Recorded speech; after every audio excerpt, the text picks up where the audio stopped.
నమస్కారం, సిసి న్యూస్కు స్వాగతం. నా పేరు రహీం. ముందు హెడ్లైన్స్. ముగిసిన 3 రోజుల కబడ్డీ పోటీలు, విజేతలకు బహుమతి ప్రదానం చేసిన మాజీ మంత్రి, శాసనసభ్యులు ప్రత్తిపాటి.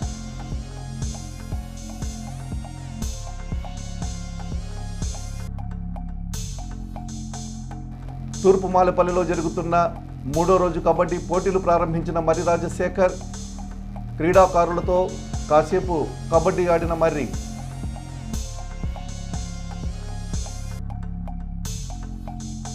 అగ్ని ప్రమాద బాధితులను పరామర్శించిన శాసనసభ్యులు ప్రత్తిపాటి.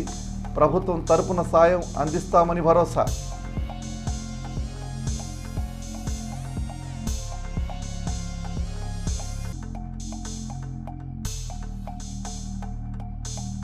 వక్ఫ్ చట్ట సవరణను వ్యతిరేకిస్తున్న ప్రజా సంఘాలు సిపిఐ కార్యాలయంలో నిర్వహించిన రౌండ్ టేబుల్ సమావేశం.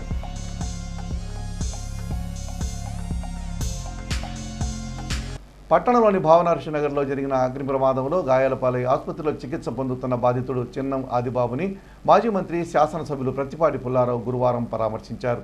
బాధితుడితో మాట్లాడి అతనికి, కుటుంబ సభ్యులకు ధైర్యం చెప్పారు. ప్రమాద తీరును అడిగి తెలుసుకున్నారు. ఆదిబాబుకి మెరుగైన వైద్యం అందించి త్వరగా కోలుకునేలా చూడాలని ప్రత్తిపాటి వైద్యులకు సూచించారు.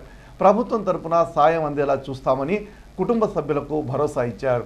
ప్రమాదంలో గాయపడి చికిత్స అనంతరం ఇళ్లలో విశ్రాంతి తీసుకుంటున్న బాధితుల్ని కూడా ఆయన పరామర్శించారు. వారి యోగక్షేమాలు అడిగి తెలుసుకున్నారు. కాలిన గాయాలు బాధిస్తాయని, జాగ్రత్తగా ఉండాలని, ఆహార నియమాలు పాటించాలని ప్రత్తిపాటి వారికి సూచించారు. మాజీ మంత్రి వెంట నాయకులు నెల్లూరు సదాశివరావు, టీడీపీ కరీముల్లా, ఇనగంటి జగదీష్, వార్డు నాయకులు తదితరులు పాల్గొన్నారు. బహుజనుల బంధువు డాక్టర్ బిఆర్ అంబేద్కర్ జయంతి సందర్భంగా పట్టణంలోని తూర్పు దళిత వాడలోని చంద్రమౌళి పార్కులో 3 రోజుల పాటు జరుగుతున్న కబడ్డీ పోటీలలో 3వ రోజు బుధవారం పోటీలను మాజీ ఎమ్మెల్యే, ప్రస్తుత ఎమ్మెల్సీ మర్రి రాజశేఖర్ ప్రారంభించారు. పల్నాడు, తెలంగాణ జట్ల మధ్య రసవత్తరంగా జరిగిన పోటీలను మర్రి ఆశాంతం ఆసక్తిగా తిలకించారు. తను కూడా క్రీడాకారుడే అన్నట్టుగా కొద్దిసేపు వారితో ఆడి ఆశ్చర్యపరిచారు. అనంతరం మాట్లాడుతూ క్రీడా స్ఫూర్తిని నిలబెట్టిన క్రీడాకారులను అభినందించారు. పట్టణంలో ఆది నుంచి తూర్పు మాలేపల్లిలో వస్తున్న క్రీడా పోటీలను నిర్వహించే సాంప్రదాయాన్ని కొనసాగిస్తున్న యువకులు మైలా గణేష్, కమలబోడి బాబు, అశోక్, సాతులూరి కోటిని ఆయన అభినందించారు. ఈ కార్యక్రమంలో గేరా లింకన్, దార్ల ఏలియా, రావురి తదితరులు పాల్గొన్నారు.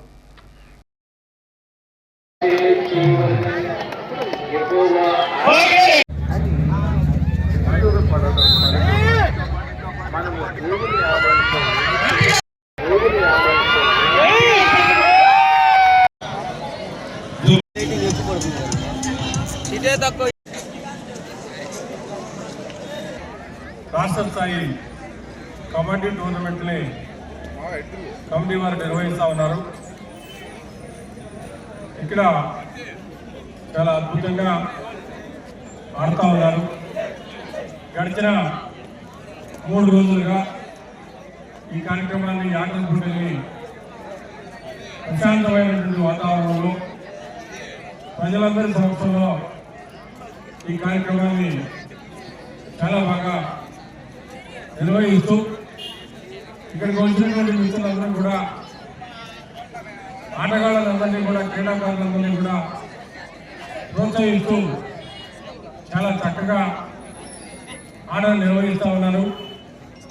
అట్లాగే ఇక్కడ ఉన్నటువంటి కమిటీ వారు కానీ, రెఫరీలుగా పనిచేస్తున్నటువంటి వారు కానీ అందరూ కూడా ఎటువంటి వివాదాలకి, పక్షపాతానికి తాము లేకుండా మంచి నిర్ణయాలు తీసుకుంటూ అందరి యొక్క అభిమానాన్ని చూరగొనడం జరిగింది. చిలకలూరిపేట మండలం బొప్పూడిలో ఉన్న సయ్యద్ బాజీ బాబా దర్గా 42వ ఉరుసు మహోత్సవం ఈ నెల 18వ తేదీ శుక్రవారం జరుగుతుందని ఉరుసు నిర్వాహకులు షేక్ ఖాజా తెలిపారు. ఉదయం నుండే పూజా కార్యక్రమాలు ఉంటాయన్నారు. సాయంత్రం అన్నదానం ఉంటుందన్నారు. శనివారం ఉదయం గంధం ఊరేగింపు నిర్వహిస్తున్నట్లు తెలిపారు. ముఖ్య అతిథిగా శాసనసభ్యులు ప్రత్తిపాటి పుల్లారావు పాల్గొంటారని ఖాజా వివరించారు.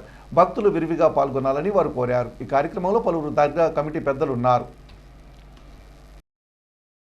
చిలకలూరిపేట మండలం ఉప్పుడి గ్రామంలో వేంచేసి ఉన్న సయ్యద్ బాజీ బాబా గారి సందల్ ముబారక్ ఉరుసు మహోత్సవం ఈ నెల 18వ తారీఖు అనగా శుక్రవారం సాయంత్రం శుక్రవారం ఉదయం 6 గంటల నుంచి పురుష మహోత్సవం జరుగుటకు దర్గా కమిటీ నిశ్చయించింది. అదే రోజు సాయంత్రం భారీ అన్నదానం కలదు. రాష్ట్రం నలుమూల నుంచి వచ్చే భక్తులకు ఏ అసౌకర్యాలు కలగకుండా అన్ని ఏర్పాట్లు చేయడం జరుగుతుంది. భారీ విద్యుత్ దీపాలతో ఫోక్స్ లైట్లతో దర్గాను అలంకరించడం జరుగుతుంది. కావున భక్తులలో విచ్చేసి బాబా గారి తీర్థ ప్రసాదం స్వీకరించవలసిందిగా కోరుతున్నాము. ఇట్లు దర్గా కమిటీ. వక్ఫ్ చట్టం సవరణకు వ్యతిరేకంగా స్థానిక సిపిఐ కార్యాలయంలో గురువారం రౌండ్ టేబుల్ సమావేశం జరిగింది. ఈ కార్యక్రమంలో పలు ప్రజా సంఘ నాయకులు, వివిధ పార్టీల నాయకులు పాల్గొని చట్టాన్ని వ్యతిరేకిస్తూ మాట్లాడారు. వక్ఫ్ చట్టం సవరించడం వలన కలిగే నష్టాల గురించి పెద్దలు వివరించారు. ఈ కార్యక్రమంలో సిపిఐ నాయకులు బాబురావు, సుభాని, ప్రమిళతో పాటు పలువురు పార్టీ నాయకులు ఉన్నారు. ఈ ముస్లిం ధార్మిక పరమైనటువంటి కార్యక్రమాల నిర్వహణ కోసం ఏర్పాటైనటువంటి ఆస్తుల కమిటీ వక్ఫ్ అనేటువంటి అర్థంతో కూడుకున్నటువంటి కమిటీ. ఈ వక్ఫ్ అంటే ఈనాడు మరి ఈ దేశంలో ఉన్నటువంటి ఈ వక్ఫ్ బోర్డులో 9,40,000 ఎకరాల భూమి ఉంది. విలువైనటువంటి భవనాలు ఉన్నాయి, అనేక రకాల విద్యాలయాలు ఉన్నాయి, అదేవిధంగా అనేక రకాలైనటువంటి సేవా కార్యాలయాలైనటువంటి దేశవ్యాప్తంగా కూడా నిర్వహించడం అనేటువంటి జరుగుతుంది. మరి ఎక్కడి నుంచి వచ్చినాయి అన్నీ కూడా భారతదేశాన్ని కొన్ని వందల సంవత్సరాల కాలం పాటు పరిపాలించినటువంటి ఇస్లాం చక్రవర్తులు వారి యొక్క మత ధర్మాన్ని, మత విశ్వాసాలని పరిరక్షించుకోవడం కోసం 100 ఎకరాల భూములు అనేటువంటిది ఇవ్వడం జరుగుతుంది. అది కేవలం ఇస్లాం మతానికే కాదు, హిందూ మతానికి కూడా దేవాలయాలు కడితే దేవాలయాల నిర్వహణకి, క్రైస్తవ మతంలో చర్చిల నిర్వహణకి ఈ విధమైనటువంటి ఆస్తులు ఏర్పాటు చేసి ఆస్తులకు ఒక పరిరక్షణ కోసం ఒక చట్టాన్ని తయారు చేయడం అనేటువంటి జరిగితే దానిలో భాగంగానే ఇస్లాం ఆస్తుల పరిరక్షణ కోసం రూపొందించబడినటువంటి ఒక ఉన్నతమైనటువంటి బోర్డే వక్ఫ్ బోర్డు అనేటువంటి.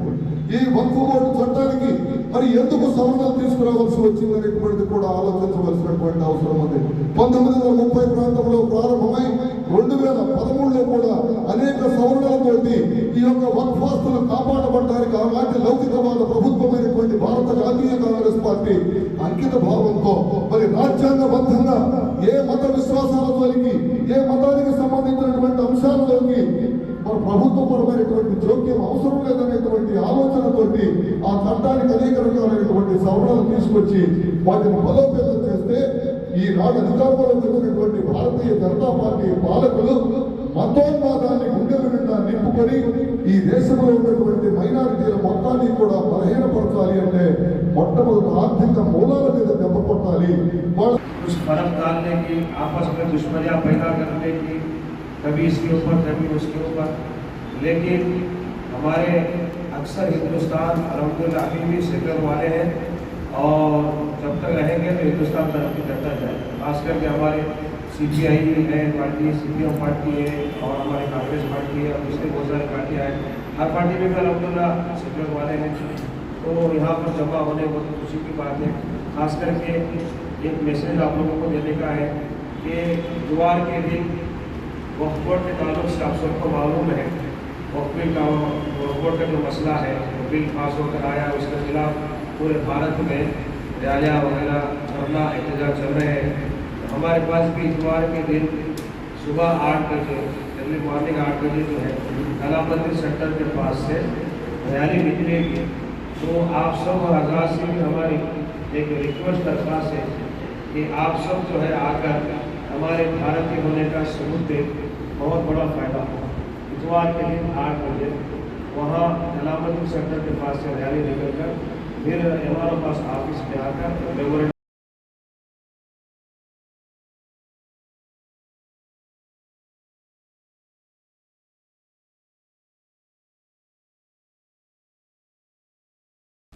ఎడ్లపాడు మండలం తిమ్మాపురం జాతీయ రహదారి ప్రక్కనే ఉన్న భవనం నూలు మిల్లులో కార్మికుడు భీమ్సేన్ నాయక్ మృతి చెందాడు. మద్యం వ్యసనానికి బానిసైన కార్మికుడు మిల్లులోని క్వార్టర్లో ఒంటరిగా ఉంటున్నాడు. మద్యం సేవించి అదే మత్తులో గొంతెండిపోయి మృతి చెందిన ఉండవచ్చునని పోలీసులు ప్రాథమిక విచారణలో భావిస్తున్నారు. అయితే సదరు కార్మికుడు ఒరిస్సా ప్రాంతం వాసి కావడంతో అక్కడి వారికి సమాచారం ఇవ్వడం జరిగింది. 4 ఏళ్ల కిందట ఒరిస్సాను విడిచి ఉపాధి పనుల నిమిత్తం ఏపీకి వచ్చిన కార్మికుడు తిరిగి ఒక్కసారి కూడా కుటుంబ సభ్యులను కలిసింది లేదని, అలాగే ఒక్క రూపాయి కూడా పంపింది లేదని, ఆ కారణాల చేత తాము అంత్యక్రియ ప్రక్రియకు వచ్చేది లేదంటూ పోలీసులకు సమాచారం అందించినట్లు ఎస్ఐటి శివరామకృష్ణ తెలిపారు. రాష్ట్ర ప్రభుత్వం ప్రతిష్టాత్మకంగా ప్రవేశపెట్టిన శక్తి యాప్ను ప్రతి ఒక్కరూ సద్వినియోగం చేసుకోవాలని Chilakaluripet urban circle inspector P Ramesh కోరారు. మహిళల భద్రత కోసం ముఖ్యమంత్రి చంద్రబాబు శక్తి యాప్ను అమలు చేస్తున్నారని ఆయన తెలిపారు. స్మార్ట్ ఫోన్లో శక్తి యాప్ను డౌన్లోడ్ చేసుకుని ఆ యాప్లో ఎన్రోల్మెంట్ అయితే ఆపద సమయంలో భద్రతను ఏర్పాటు చేస్తామని సిఐ రమేష్ పేర్కొన్నారు. టౌన్ ప్రజలందరికీ పట్టణ పోలీసు వారి తరఫున ఒక చిన్న సూచన. రీసెంట్లీ మన రాష్ట్ర గవర్నమెంట్ హానరబుల్ చీఫ్ మినిస్టర్ గౌరవనీయులు నారా చంద్రబాబు నాయుడు గారు శక్తి యాప్ని ప్రవేశపెట్టడం జరిగింది. ఈ శక్తి యాప్ ద్వారా మహిళల భద్రత మరియు బాలల భద్రత, ఆడపిల్లలు ఎవరైనా సరే ఆపద సమయంలో ఉన్నప్పుడు ఈ శక్తి యాప్ డౌన్లోడ్ చేసుకుని దానిలో రిజిస్టర్ అయి ఉండుంటే మీ సెల్ ఫోన్లో ఒక్కటి SOS కాల్ ఒకటి చేస్తే మా పోలీస్ వారికి, మరియు అందులో మీరు ఆప్షన్గా పెట్టుకున్న మీ కుటుంబ సభ్యులకు కానీ స్నేహితులకు కానీ వెంటనే అలర్ట్ మెసేజ్ వెళ్తుంది. దాని ద్వారా మీ యొక్క లొకేషన్కి సత్వరంగా రీచ్ అయ్యి సత్వర సహాయం అందించడానికి అవకాశం ఉంటుందని చెప్పి తెలియజేస్తున్నాం. కాబట్టి పట్టణంలో ఉన్న మహిళలు, ఆడపిల్లలు అందరూ కూడా ఈ శక్తి యాప్ పట్ల అవగాహన కార్యక్రమాలు మేము చేస్తున్నాం. మీడియా ద్వారా కూడా మీ అందరికీ కూడా తెలియజేస్తున్నాం. శక్తి యాప్ని వెంటనే డౌన్లోడ్ చేసుకుని మీ యాప్ స్టోర్లో కానీ, ఆండ్రాయిడ్ ఫోన్స్ అయితే ప్లే స్టోర్లో కానీ, యాపిల్ ఫోన్స్ అయితే యాప్ స్టోర్లో కానీ శక్తి యాప్ అని కొడితే వస్తుంది. దాన్ని డౌన్లోడ్ చేసుకోండి, రిజిస్టర్ అవ్వండి. రిజిస్టర్ అయిన తర్వాత దానిలో డైల్ ఫ్రీ నెంబర్స్ కూడా వస్తాయి. ఈ డైల్ ఫ్రీ నెంబర్స్లో 181 మహిళలపైన గృహహింస వేధింపులు కానీ, వరకట్న వేధింపులు కానీ ఉంటే 181 అని చెప్పేసి, అదేవిధంగా గాంజాకు సంబంధించి 1752 ఈగల్ డిపార్ట్మెంట్ వారు ఇచ్చిన, గవర్నమెంట్ వారు ఇచ్చిన డైల్ ఫ్రీ నెంబర్ అది. అదేవిధంగా 1093 బాలల పట్ల వేధింపులు ఉంటాయి అది కానీ, 1091 కానీ, అదేవిధంగా 112 dial free number for all 112 number కానీ, ఇవన్నీ కూడా అందులో సమాచారం కూడా నిక్షిప్తం చేయబడి ఉంది. కాబట్టి అందరూ కూడా వెంటనే దీన్ని డౌన్లోడ్ చేసుకోండి, శక్తి యాప్ని సమర్థవంతంగా ఉపయోగించుకోమని చెప్పి సూచనిస్తున్నాం. ఈనాడు ప్రసాద్గా సుపరిచితుడైన పట్టణవాసి వంకాయలపాటి చెన్నకేశవ ప్రసాద్ బుధవారం కందుకూరి అవార్డు స్వీకరించారు. కందుకూరి వీరేశలింగం పంతులు జయంతి సందర్భంగా విజయవాడ తుమ్మలపల్లి క్షేత్రంలో ముఖ్యమంత్రి చంద్రబాబు నాయుడు చేతుల మీదుగా ప్రసాద్ ఈ అవార్డు అందుకున్నారు. ప్రసాద్ నాటక రంగంలో విలక్షణ నటుడిగా గుర్తింపు పొందినందుకు ఈ అవార్డు అందజేశారు. వీరికి అవార్డు రావడం పట్ల పలువురు పట్టణ ప్రముఖులు అభినందించారు.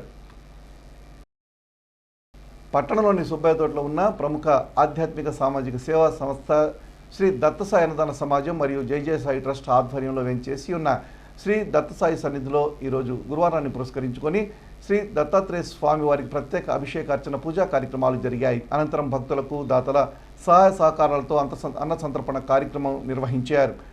దత్తసాయి సన్నిధి నిర్వాహకులు డాక్టర్ పూసపాటి బాలాజీ మాట్లాడుతూ, అన్నం పరబ్రహ్మ స్వరూపమని, ఆకలిగా ఉన్న వారికి అన్నం పెట్టిన వారికి సద్గురు అనుగ్రహం లభించి సకల శుభాలు కలుగుతాయన్నారు.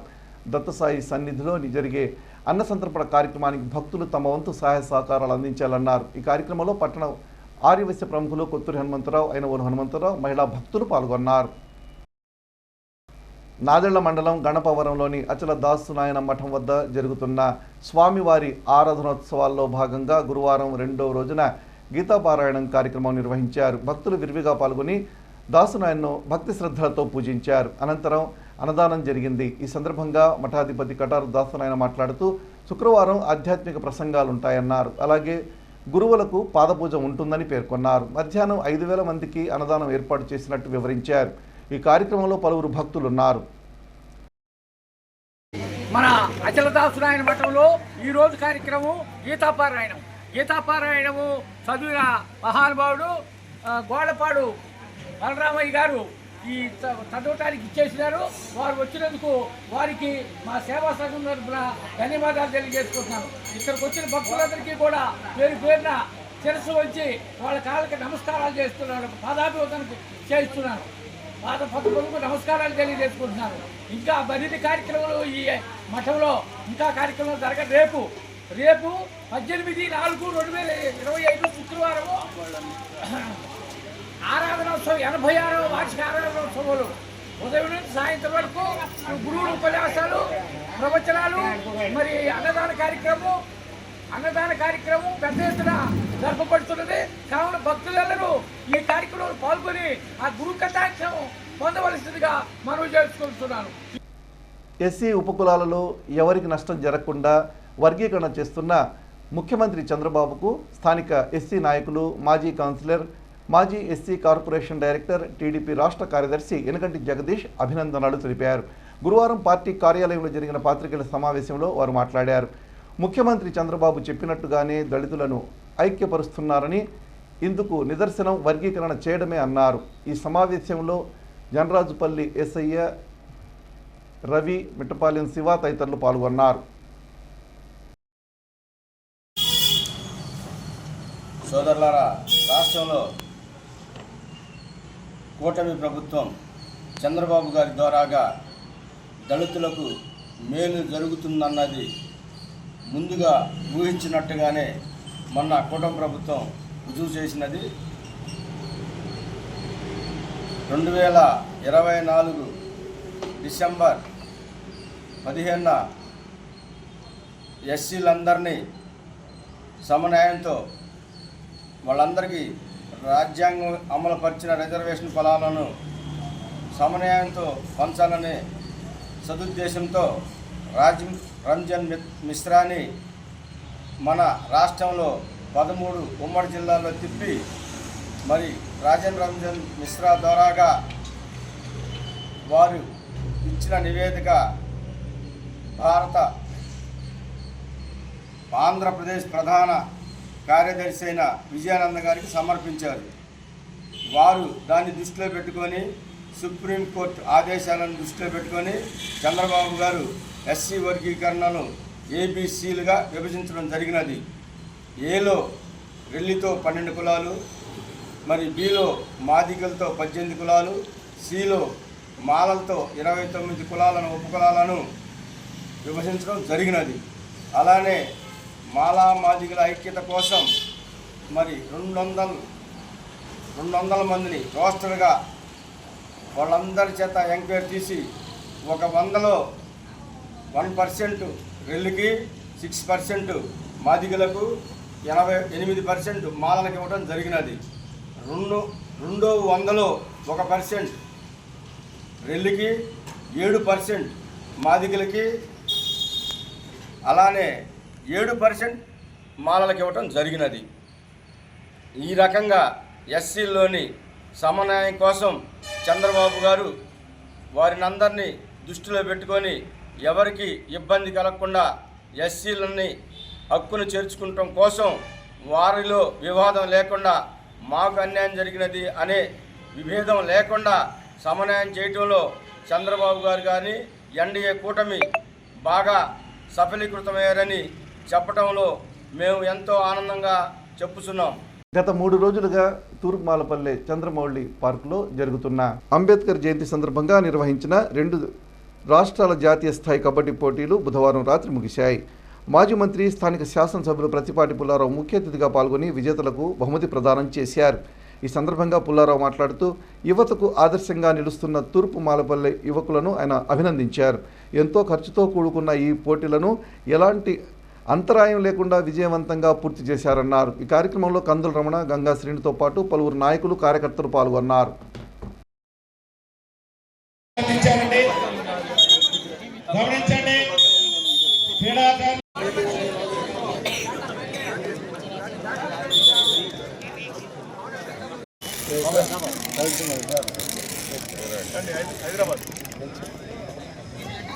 కేళ్ళు రెడీగా ఉన్నాం. నెక్స్ట్ తెలంగాణ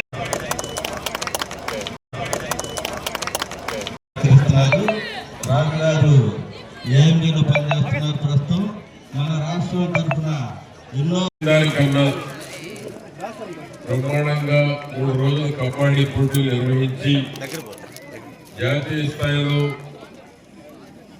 అనేక టీముల్ని ఇక్కడ రప్పించి మంచి వాతావరణంలో 3 రోజులు బ్రహ్మాండంగా నిర్వహించినందుకు టీం సభ్యులందరినీ ఇచ్చేసినటువంటి కబడ్డీ ఎవరైతే ఆడుతున్నటువంటి ఆటగాళ్ళు క్రీడాకారులు ఉన్నారో అందరినీ పేరు పేరున అభినందిస్తూ టీం అందరినీ కూడా అభినందిస్తూ గెలిచిన విన్నర్ రన్నర్ మిగిలినటువంటి టీంలందరూ కూడా శుభాకాంక్షలు తెలియజేస్తూ అందరికీ పేరు పేరున అభినందనలు. ఒక మంచి పేరు ప్రతిష్టని ఈ 3 రోజుల పోటీల ద్వారా టీం ఎవరైతే ఉన్నారో నిర్వాహకులు మంచి పేరుని ప్రతిష్టని చిలకలూరుపేటకి తీసుకొచ్చినందుకు అందరికీ అభినందనలు. నమస్కారం అందరికీ.